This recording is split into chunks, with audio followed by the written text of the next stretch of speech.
In missionary, I'm stabbing dick in her, she squirting, I'm making a leap. Why you running, girl? Take this dick. Come here. What's good, YouTube? It's your boy ADX TV coming back with another banger. You and today we got a prison story. You feel me? By Unique. I like watching his shit. Feel me? I seen a couple of his videos. I feel like it was dope, and I said, "Fuck it, I might as well do a reaction to it, man." So if you don't got your door fluid, man, you ain't doing it, man. You know we're gonna get into it. Roll to 1,000 subscribers. You heard? Let's get it.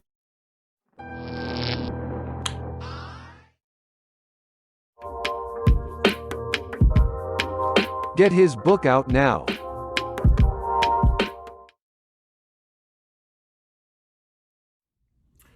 You know what it is. Unique Mecca audio back, man. Y'all want to hear the prison stories. A lot of youth been hitting me up, tell me that it's really deteriorating them from wanting to go towards, a life of crime and crime that they was doing. They thinking about backing up and they slowed up and some more things. But we need them to stop. You know what I mean? So I'm gonna give them another one, man. Let me tell you how it is. This is how it go. We're gonna talk about racism in the joint, man.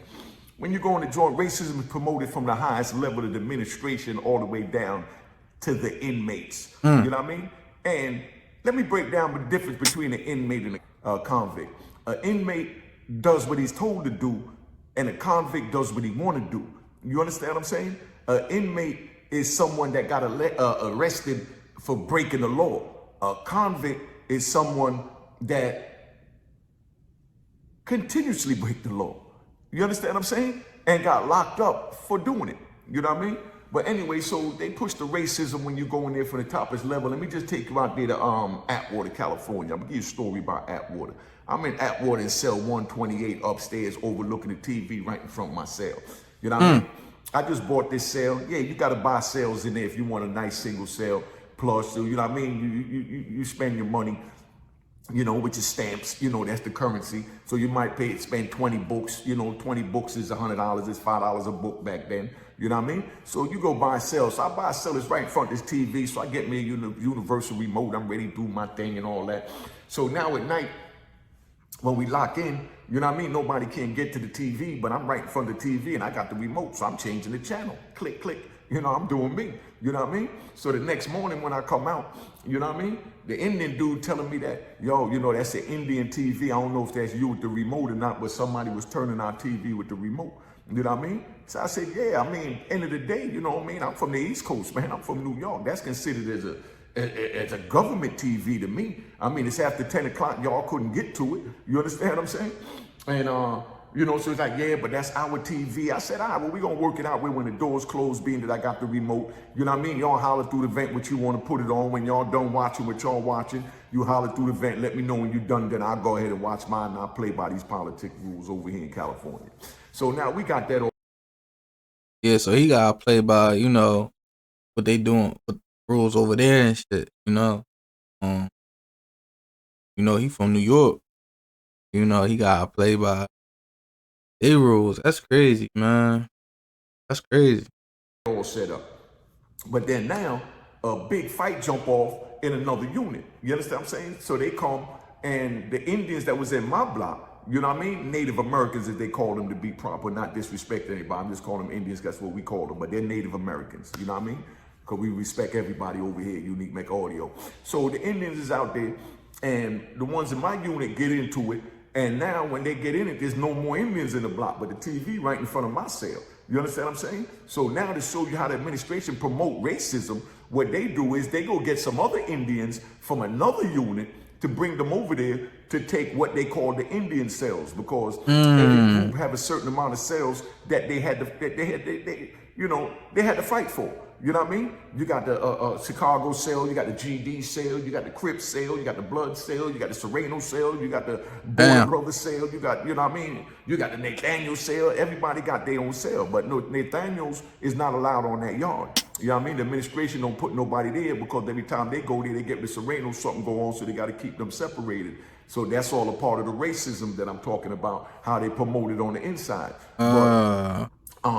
So now the Indians go and they come back and they bring a couple of new ones in there to hold them down. Now, can you imagine you in prison and the administration going to another unit to go bring men from another unit to come in the unit to hold down a TV that they want to designate for a Native American TV? You understand what I'm saying? So it's the type of things that they promote, man. So, you know, they bring them over to hold it down, and, you know what I mean? That's just one way how the administration, you know, promote it. So now, another way, when you get off the bus, the first thing they ask when you get off the bus is, what car you run with? What car? You know what I mean? What set? You know, like, who do you roll with? I'm like, man, I roll with myself. I'm a man. And they're like, nah, everybody got to roll with somebody. And I'm like, nah, I'm a man. They said, well, you from New York, so we going to call you a New York car. So I said, nah, I ain't from New York. I'm from, I caught my case in Virginia. Well, we going to make you a dirty South car.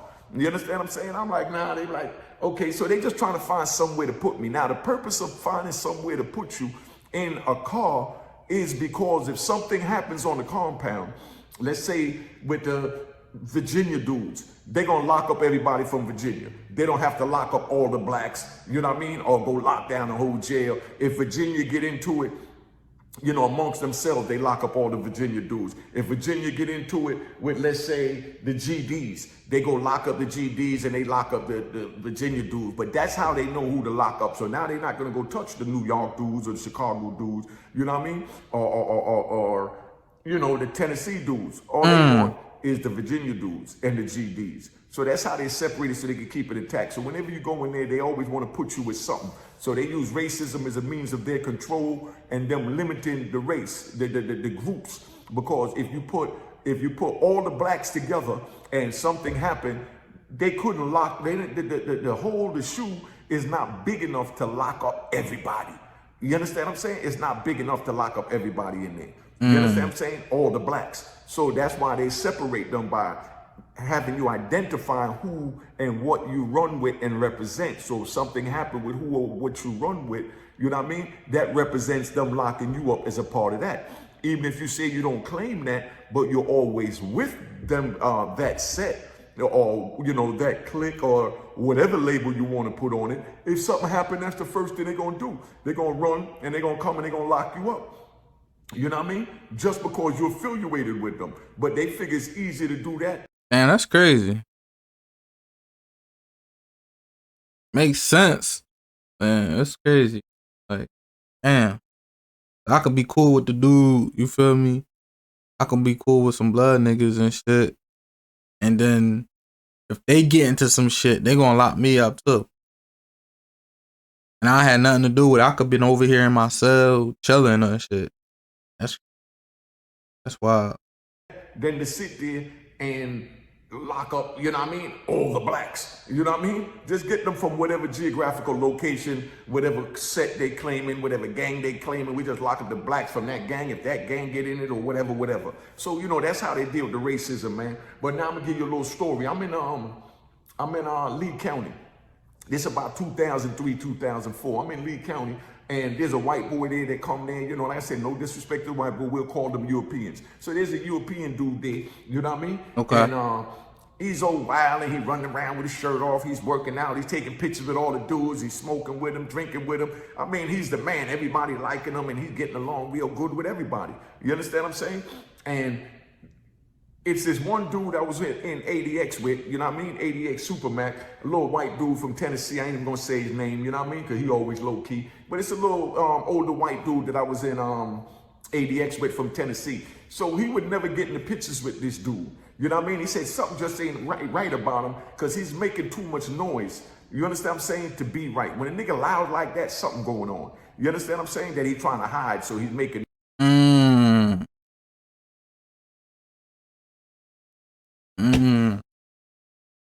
And I wonder what it is. You know what I'm saying? Ain't something right, you know, about dude. He making too much noise. Now, I don't know, man. I think he a rat. But I don't, you know, I really don't know how this shit goes. You feel me? Cause there's a lot of shit that goes with this joint. Like, damn, bro, they move you different places and shit. Like, damn. Then you gotta get stuck with the people you fuck. You know what I'm saying? Like, who the population. So if I'm Jersey, nigga, I'm getting stuck with niggas from Jersey.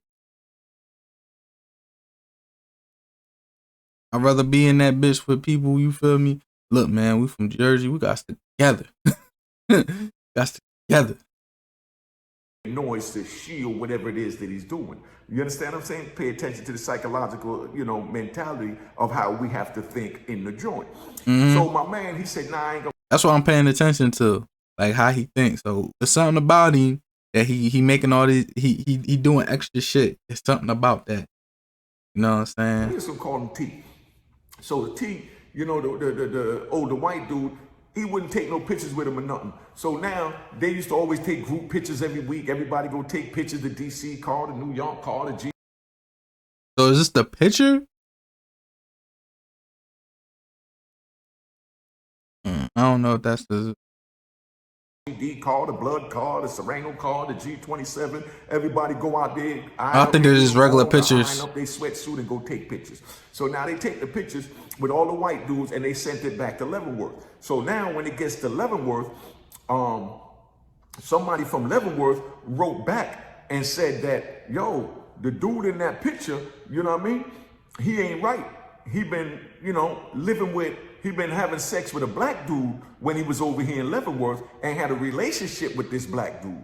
You understand? But obviously the blacks are too strong. So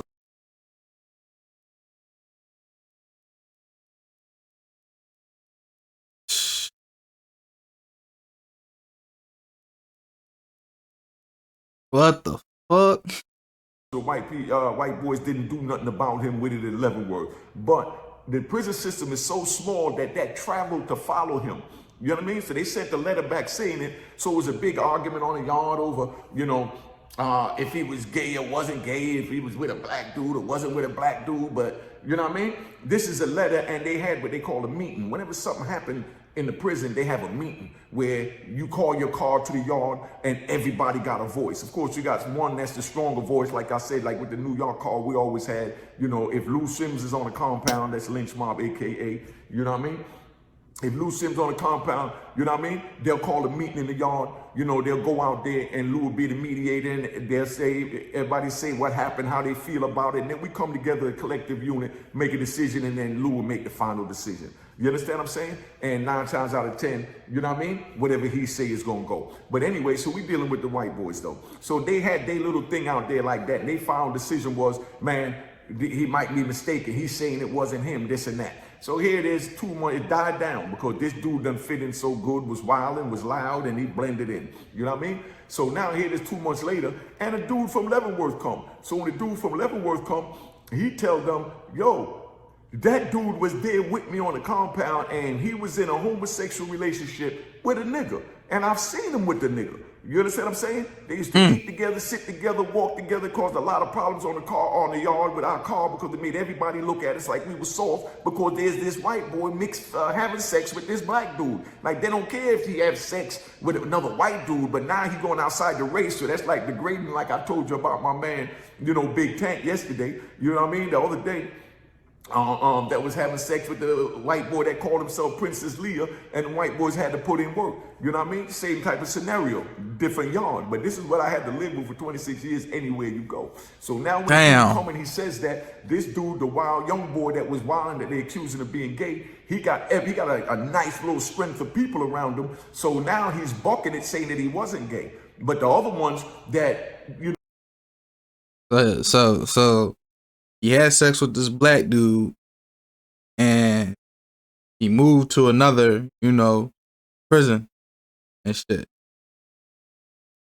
And so he changed that. He was like, let me act different or whatever the case may be, you know what I'm saying? And now, one of the dudes know he wasn't right. And then there was a letter sent. They took a picture, sent it somewhere, then they wrote a letter saying, "Yo, this dude was having sexual relationships with a black man, because this is a racist error, so couldn't do that."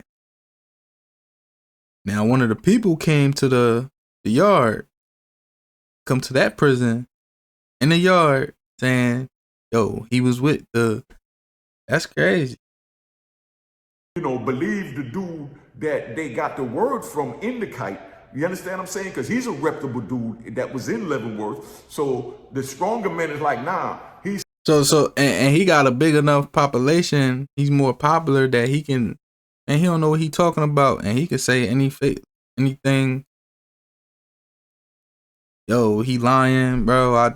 He was getting beat up on there and shit. Like, he could say anything, man, because he got this like big crowd. He said it. Now, dude came and said it. So being that dude came on the compound for Leavenworth saying that he was that he seen it with his own eyes, and he put it out there out of his mouth that he was gay. It was up to the white dude that they was calling gay to get his knife and stab him to defend his name and his honor that he called them gay. But did he? Did he? Attention now. So now he don't want to do nothing. He running around trying to talk about it and telling his homeboys what happened and this, and they lying on me, they this and that. But now the one that came in and said it was gay, now prison politics says that he have to stab him because he put it out there that he's seen it.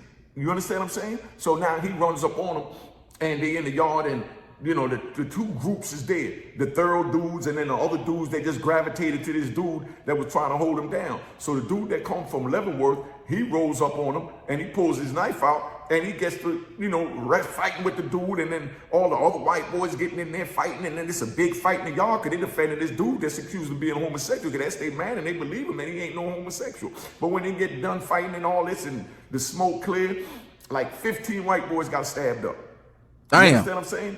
And then sure enough, 15 of them. You know what I mean? The administration now, you know what I mean? In order to let the compound out, they come back and so now, like he said in the beginning, he said, now all of them, they have to sit somewhere.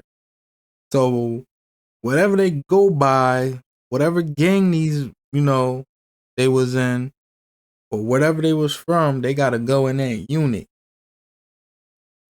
If that's what he was, that's what he was saying. So this is crazy. They go to the shoe where they got all the white dudes that done been in the fight. The ones that wasn't in the unit ain't had nothing to do with it, but just got locked up because, like I said earlier, they was affiliated, you know what I mean, with these white boys. You know what I mean? Now, being that happened, they come and they tell them, look, we want to open the compound back up. We want to put y'all out. It's true. Dude was a homosexual in the other yard. They sent him over here to blend him in, hoping that nobody found out. So,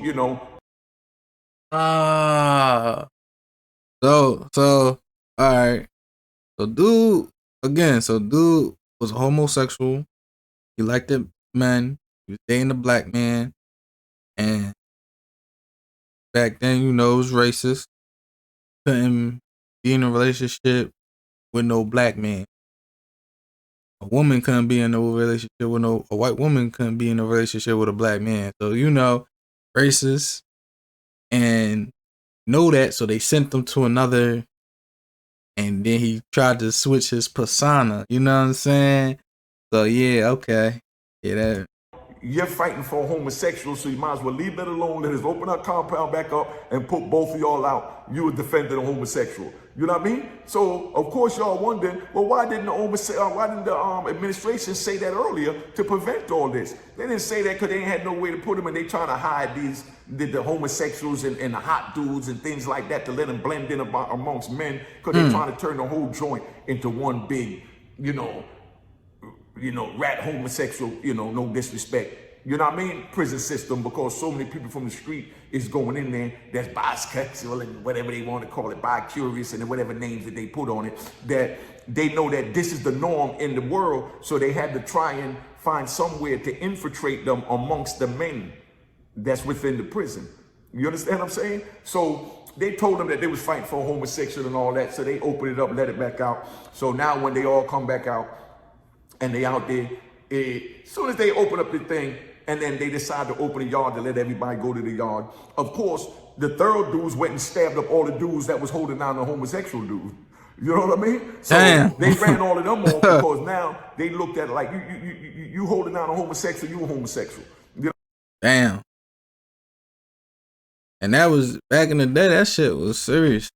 So, You know what I'm saying? That You shit. know what I mean? Fuck what the administration say. You a homosexual because you holding down the, you know what I mean, the homosexual. So, you know, the other white dudes, they wound up stabbing up all the dudes that was down with the bull after they done healed up, they done came out and they supposed to let it go. But now, let me let you know something. When you in the prison and you give your word on anything, it's the same thing like the code on the street. Your word is your bond and you give your life before you let your word fail. Of course, that's our 5% lessons as well. But all races and all geographical locations and ethnicities use that. If you say something out your mouth, you have to stand on it. You know what I mean? No one could control your tongue but you. They can lock you up, do what they want to do, but only you control what come out your mouth. You understand what I'm saying? Yeah. So if you tell the administration nothing is going to happen, you don't violate. And that's anywhere, man. You feel me? Job, you know, like if you say you smash old girl or whatever, you feel me? You smash the shorty at the job. That's between y'all. Now if you going around spreading, oh man, I smashed shorty, boom boom boom, and where to get back to her, bro, that's your fault. You should have never said nothing. Now you can't now she gonna call you a lame and you weird and all types of shit, and now you can't fuck no more because boom, you ran your mouth. You know what I'm saying? So you gotta control your tongue and know what to say and not to say. Be quiet. Shut the fuck up. You know? Ain't that word. And if the administration tell you that they're gonna do something, they 9 times out of 10 gonna do it unless it's an administration that don't really know how the prison politics work and they lying to dudes, and that always cause somebody getting hurt. You know what I mean? Which is stab, bloodshed. Okay? So that's what happened with that. So now, the white boys never gave their word that they wasn't gonna do nothing to them. You know what I mean? They gave their word that they understood that the dude was gay. But the administration, they didn't think that far that they was gonna jump on the ones that was running with him, because they not caught up in our world that deep to understand the prison politics of you run with a rat, you get stabbed with a rat. You run with a homosexual, you get stabbed with a homosexual. You understand what I'm saying? So they didn't think that far. All they wanted them to do was just say that it's all right to let them go, let them out, that everything is gonna go back to normal as long as they transfer the homosexual. So when they let them out, all they do is ran the homosexual, they stabbed them up. You know what I mean? So, you know, guilty by association. So that's how that one go, man. But, you know, they push that racism hard, man. That's it for now. This 15 minutes. I don't want to talk too long on this. I just want to give y'all a little jewel on it so you understand. But it's like crazy because they really promote this. You know what I mean? But I say all this to say that I'm talking to the youth. Don't get involved in crime. If you're doing crime, back up from it, because you'll wind up in this crazy world that I've had to survive 26 years in to deal with these crazy politics. They went as far as taking the pre-sentence report, which is considered a PSI, which is what they write down, everything they need to give your judge to sentence you. Your prosecutor write down all the bad things you did, and your lawyer got to object to whatever it is, and because that's what raised your time or whatever. Then you go in front of the judge, you argue it, and they see exactly what happened in that PSI. So the administration took the PSI out the system, so that when they take it out the system, that means that nobody knows who's telling. Because the first thing you got to show when you go into the on any compound, you know, when I started the bid, was your PSI. So your PSI tells everything you did. So you can say you ain't rat, you ain't do this, you ain't do that, you ain't got no child molestation, they lying on you, whatever you want to say. But, you know, that PSI is going to have everything in it, because they're going to have your criminal history, your sexual history, you know what I mean, your history and everything in that PSI. So the BOP, Federal Bureau of Prison, they took all the PSIs out from the inmates and told us we wasn't allowed to get it, that if we needed our PSI to fight our case, we had to write our lawyer, have our lawyer send a letter, and then put a stamp on the envelope, put the PSI in the envelope in front of the case manager, who makes a copy in front of you, then put it back in your file, and then mail it out to your lawyer. But you can't have possession. They did that so that the hot dudes now, the rat dudes that's coming in, you know what I mean? That we can't pressure them to see this paperwork to see if they hot or not. So now we just got to go off their words and how slick they talk. You understand what I'm saying? But that's what they did. They took all the PSIs out the system, and they stopped us from traveling with our PSI so that we couldn't pressure each other to present our PSI. You understand? But they got computers now in there because everything will turn to the computer age. So being that they got the computers and turn to the computer age, you got inmates that'll take somebody's name or go in there and just spend all day putting in everybody's name. Unique. You know, John Williams, Kenny Jones, Bobby Jojo. You know what I mean? And it'll show everything. That's, yeah. Damn. From their case. You know what I mean? Whatever appeal they filed, it show all the appeals they filed or whatever. And wherever their name is mentioned in another case, so that's how we still track down to see who's hot on the paperwork. But right now, what they using to check if you're hot in the paperwork is the sentencing transcript. Because the sentencing transcript don't lie. That's when the judge said, I'm gonna give you this amount of time because you ain't talk. I'm gonna give you this amount of time because you did talk. And you told on this, you help with that, and that's where we at with that. So, you know, just giving you one real quick one, man. So that's racism and how this prison system works and how it flipped over to them taking the PSIs out. And I'm going to give a whole nother drawing on the PSI. I just want to give y'all something real quick to let you know what time it is. So I'm getting ready to tune out, man. Unique Mecca Audio, man. Have a blessed day. And youngins, stay away from life of crime. It's not worth it. I'm telling you it wasn't worth it. I made it to the top of the food chain and had to do 26 years sitting in the federal prison. I did 5 years in a cell the size of your bathroom. We only came out for 1 hour a day for 5 days a week. If you want that for yourself, you keep doing what you're doing. But I'm telling you that I don't want that no more, and I don't want that for you. That's why I'm giving you these stories so you see how crazy this world is.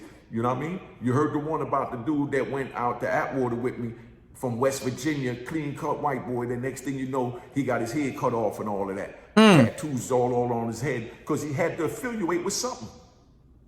He had to claim something. If you ain't got a name, you know what I mean? If you ain't got a name, you know, from the street, when you go in there, you got to show your paperwork, you got to do this, you got to do that. And, you know, they get affiliated. They have to join the car. 98% of the people that come in there that don't have a name, they wind up having to go to some car group or something in order to join something to get that protection.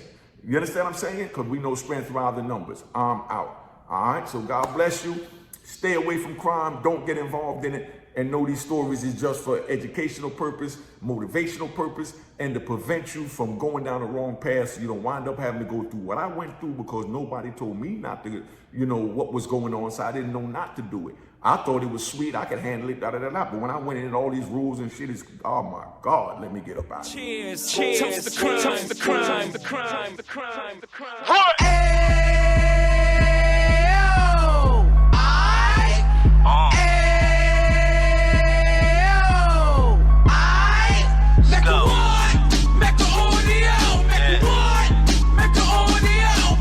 Alright, so, you know what I'm saying? So, yeah, man. If y'all learn anything from that, man, don't do the crime. You feel me? You see his hella rules and shit in that prison and shit. You know what I'm saying? So, man, listen. Fuck that. You know what I'm saying? Fuck all that. Have my freedom. Out fucking bitches, you know, living life and shit, you know. Now, yeah, man. You know, shout out Unique, you feel me, for you know, talking to the youth and, you know, telling how it really is in that bitch, cause, you know, you don't want to go in there. Yeah, man, this tatted shit, you feel me? If you don't got your door full, you ain't doing it. And I see y'all in the next video, you heard? Spot him, trap man, shot him, hundreds, 50s. You know a nigga litty.